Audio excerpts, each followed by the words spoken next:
Salut, on va enchaîner avec la vidéo précédente et on va commencer la méthode basique, dite aussi classique.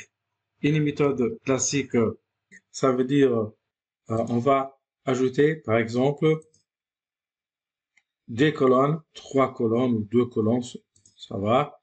Je vais régler, donc je vais changer ce curseur, donc je vais laisser une petite colonne pour la partie logo et l'autre partie pour les boutons de navigation. Voilà. Je vais changer la couleur de section. Voilà. Par cette partie, à travers cette partie, couleur de background. Je vais choisir une couleur plutôt orange. Par exemple, E47, E42. Et voilà. Donc, voilà la couleur voulue. Vous remarquez que la partie colonne, elle est sous la section donc, et non dans la section. Donc, je vais le déplacer à l'intérieur de la partie section. Voilà. Maintenant, je vais ajouter un petit logo pour ce site, une occasion pour ajouter toutes les images à la fois, donc à travers ce bouton Upload. Je vais donc utiliser toutes mes images que je vais utiliser dans mon site. Ouvrir, donc le temps de télécharger toutes les images nécessaires. Voilà, donc voilà le logo. Je vais l'insérer à l'intérieur de cette colonne, de cette partie, pour mieux comprendre, donc à travers, donc à l'intérieur de cette colonne. Et voilà. Et bien, vous remarquez que l'image, elle est plus grande que l'espace voulu.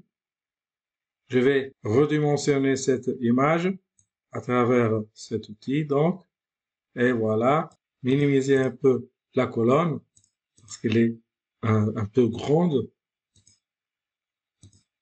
Voilà, je vais minimiser cette colonne, et voilà. Maintenant, je vais ajouter les trois boutons de navigation à travers des colonnes aussi. Donc, je vais mettre dedans, à l'intérieur, quand vous remarquez à l'intérieur de colonne 2, je vais mettre une série de colonnes. Voilà.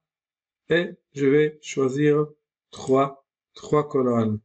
Voilà. La première colonne qui va contenir le lien, par exemple, home.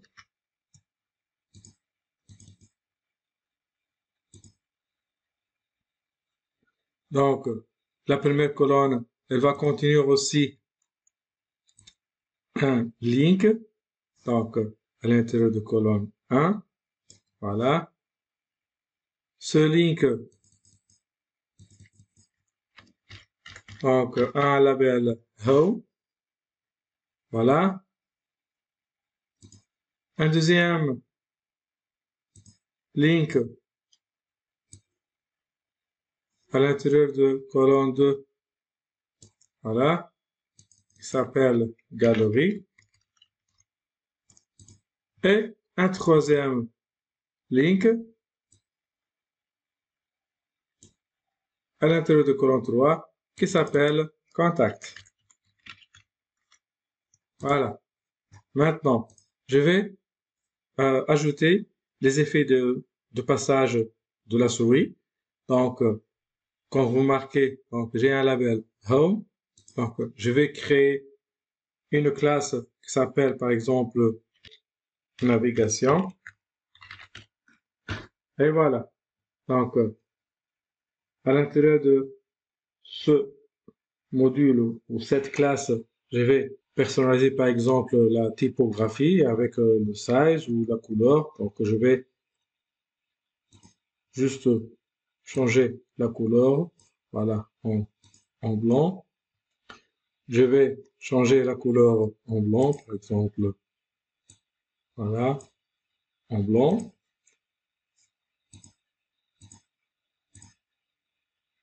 Ça va, je vais centrer un peu.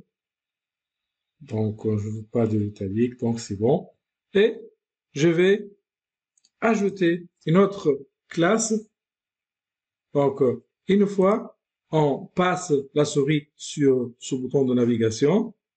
On utilise cet état hover, ça veut dire passage de souris sur la souris. Et on peut changer, par exemple, la couleur voulue une fois la souris passe sur le label, bien sûr. Donc, je vais, par exemple, changer en noir. Voilà. Donc, je vais vérifier mon travail. Comme vous remarquez, bon, il y a un petit arrière-plan qui est blanc, donc je vais l'éliminer. Voilà.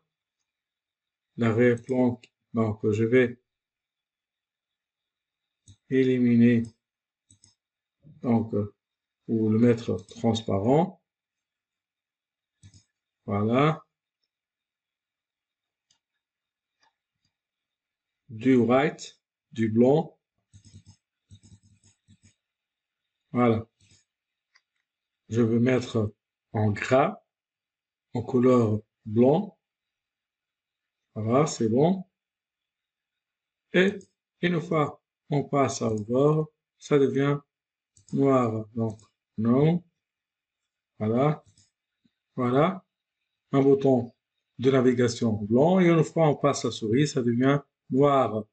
Et je fais répéter les mêmes effets sur les deux autres boutons. Donc, il suffit de sélectionner le label ou l'étiquette et de choisir la classe B navigation qu'on a utilisé avec le premier bouton. Et voilà. Et pour la dernière, B navigation. Et voilà. Donc, je vais le tester. Voilà. Voilà. C'est ça. Donc, je peux faire un petit aperçu à chaque fois sur le mode d'affichage du smartphone. Donc, ça devient, ou s'affiche comme cela. Donc c'est cool, c'est bien. On a terminé avec la méthode classique. Dans la prochaine vidéo, on va passer à la méthode assistée. Autrement dit, on va découvrir la robustesse et la souplesse à la fois du Webflow.